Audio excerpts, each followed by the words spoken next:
The silent prison of what will people say. In a small city there lived a family bound not by love alone, but by a silent chain of fear. He had dreams of sending his children abroad for education. For generations, this family had been haunted by one phrase that shaped their every decision. What will people say? The first generation.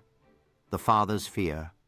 Amina's grandfather Ibrahim was a hard-working man. His son became a shopkeeper, though he loved science. But whenever the thought came, his relatives laughed. If your daughter studies far away, what will people say?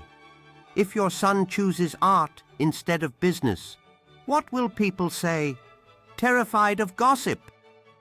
Ibrahim silenced his children's ambitions. His daughter was married off at 16, though she dreamed of teaching.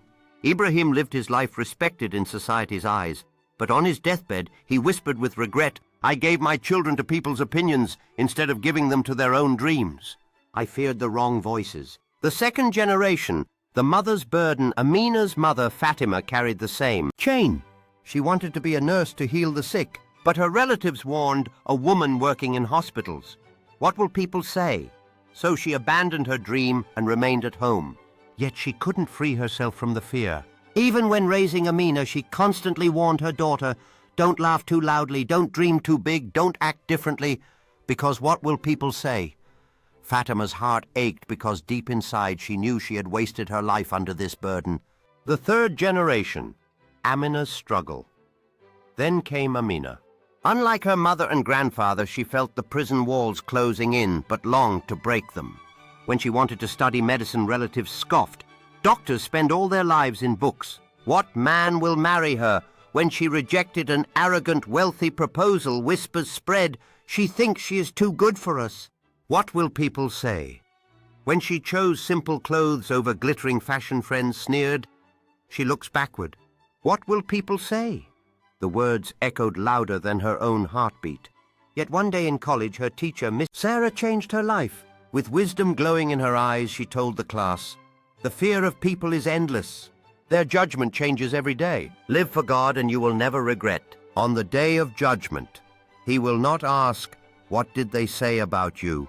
He will ask, 'What did you do for me?'" Those words pierced Amina's soul like light cutting through darkness.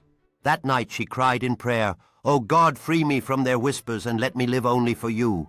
Breaking the chain years later, Amina became a doctor.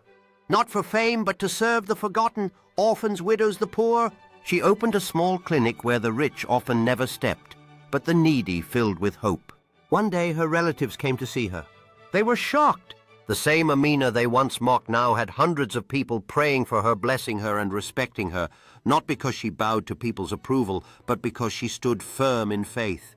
Her mother Fatima wept silently. She said, "Daughter, you did what I never could. You broke the chain. You lived for truth, not for people's fear." The legacy. When Amina grew older, she passed this lesson to her children. My beloved ones, never let the question, "What will people say?" steal your dreams, your peace, or your closeness to God. People's words fade in the wind, but His judgment lasts forever. Please Him and the world cannot harm you.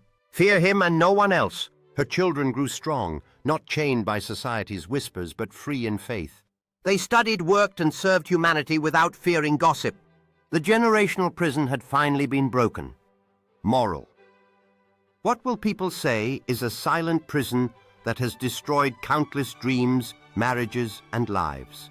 True freedom begins when we replace the fear of people with the fear and love of God. Their whispers end at the grave, but His judgment lasts forever.